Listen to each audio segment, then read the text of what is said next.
Hello everyone, কেমন আছো তোমরা সবাই? মিষ্টিস ব্লগের নতুন একটা ভিডিওতে তোমাদের সবাইকে স্বাগত জানাচ্ছি। আজ দেখো বাইরেটা কেমন মেঘ করেছে, মনে হচ্ছে একটু পরে বৃষ্টি হবে। আর আজ আমার প্রচণ্ড ম্যাগি খেতে ইচ্ছা করছে। আমি খুব একটা ম্যাগি খাই না, আজ খেতে ইচ্ছা করলো। এখানে লেখা আছে 2 মিনিটস নুডলস, তবে এটাকে আমি 20 মিনিট ধরেই বানাবো। না, এত দেরি হবে না। সব কিছু যদি রেডি থাকে, হাতে 10 মিনিট সময় থাকলেই ম্যাগিটা তৈরি হয়ে যাবে। প্রথমেই আমি 4 প্যাকেট ম্যাগি, অল্প করে লবণ আর 1 চামচ সাদা তেল দিয়ে ভালো করে সিদ্ধ করে নেব। ম্যাগি তো খুব একটা সিদ্ধ করা লাগে না, অল্প সিদ্ধ করলেই হয়ে যায়। ম্যাগিটা সিদ্ধ হতে হতে চলো তোমাদেরকে দেখিয়ে দিই ম্যাগি বানানোর জন্য আমি কী নিয়েছি। এখানে নিয়েছি ছোট ছোট টুকরো করা চিকেন, একটা ডিম, গাজর, ক্যাপসিকাম, আলু, পেঁয়াজ আর কাঁচা লঙ্কা। আলুটা না দিলেও হতো, তবে মা বললো আলু দিতে, তার জন্য আমি একটু আলু দিলাম অল্প করে। এখানে দেখো ম্যাগিটা আমার সিদ্ধ হয়ে গেছে, বা জলটাকে ঝরিয়ে নেবো। এবার একটা কড়াইতে 2 চামচ মতো তেল দিয়ে একটা ডিম দিয়ে দিয়েছি, অল্প করে লবণ দিয়ে দিলাম। ডিমটাকে ভালো করে ভুজিয়া করে তুলে নেব।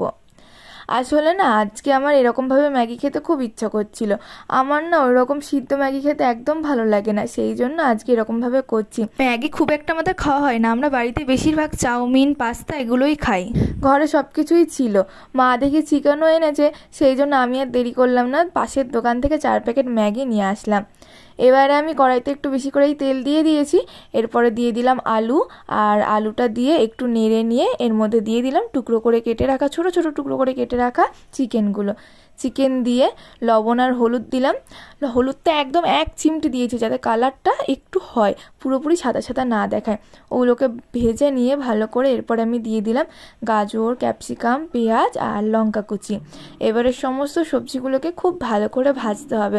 এর মধ্যে দিয়ে দিতে হবে স্বাদ অনুযায়ী লবণ দিয়ে ভালো করে মিশিয়ে আমি এটাকে ঢাকা দিয়ে রেখে দেবো। তোমরা চাইলে ঢাকা দিয়েও রান্না করতে পারো।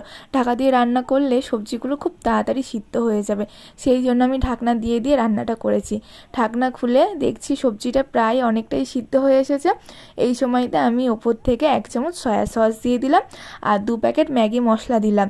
4 প্যাকেট ম্যাগির জন্য 2 প্যাকেটই দিয়েছি। আসলে ম্যাগির মশলার গন্ধটা আমার খুব একটা ভালো লাগে না, তো সেই জন্য আমি অতিরিক্ত মশলা দিইনি। তোমরা চাইলে 4টেও দিতে পারো। এবারে সব কিছু আবার খুব ভালো করে 4 থেকে 5 মিনিট আমি ভেজে নেবো। একটু আগেই দেখাচ্ছিলাম মেঘ করেছে, মুখের কথা মুখেই থাকলো। দেখো ঝিরঝির করে বৃষ্টি পড়ছে। এরকম মেঘলা দিনের ওয়েদারে অনেক দিন আমি ম্যাগি খাইনি, আজকে বেশ খাওয়াটা জমে যাবে। দেখো এখানটাতে ম্যাগিগুলো আমি জল ঝরিয়ে নিয়েছি, ওদিকে আমার সবজিগুলোও খুব ভালো করে ভাজা হয়ে গিয়েছে। এবার আমি ম্যাগিটা দিয়ে দেবো, দিয়ে সমস্ত সবজির সাথে ম্যাগিটাকে খুব ভালো করে মিশিয়ে নেবো। আমি যেহেতু ম্যাগিটা সিদ্ধর সময় লবণ দিয়েছিলাম আর সবজি ভাজার সময় লবণ দিয়েছি, সেই জন্য আমি এখনই না লবণ দেবো না, যদি প্রয়োজন পড়ে তবেই লবণ দেবো। এবারে খুব ভালো করে ম্যাগিটাকে 5 থেকে 6 মিনিট একদম লো ফ্লেমে ভালো করে ভেজে নিতে হবে। তো ম্যাগি আমার ভাজা কমপ্লিট। এবারে আমি এর ভিতরে ভেজে রাখা ডিমটা দিয়ে দিচ্ছি, দিয়ে ভালো করে মিশিয়ে নেবো। তাহলেই কিন্তু রেডি হয়ে যাবে আজকের এইরকম একটা সুন্দর দারুণ রেসিপি। এরকম ম্যাগি আমার অনেক দিন ধরে খেতে ইচ্ছা করছিল, আজকে ফাইনালি আমি বানিয়ে নিলাম। তোমাদের কেমন লাগলো ভিডিওটা অবশ্যই কমেন্ট করে জানিও। তোমরা কারা কারা ম্যাগি খেতে ভালোবাসো সেটাও কমেন্ট করে জানিও। আমার খুব একটা ম্যাগি খেতে ভালো লাগে না, তবে এরকমভাবে করলে আমি খাই।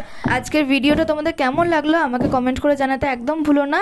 আর লাইক করো, শেয়ার করো, আর যারা নতুন আছো আমার চ্যানেলে তারা আমার চ্যানেলটা সাবস্ক্রাইব করে দিও। আবার দেখা হবে খুব তাড়াতাড়ি অন্য একটা ভিডিওতে। সবাই ভালো থেকো, সুস্থ থেকো, সাবধানে থেকো।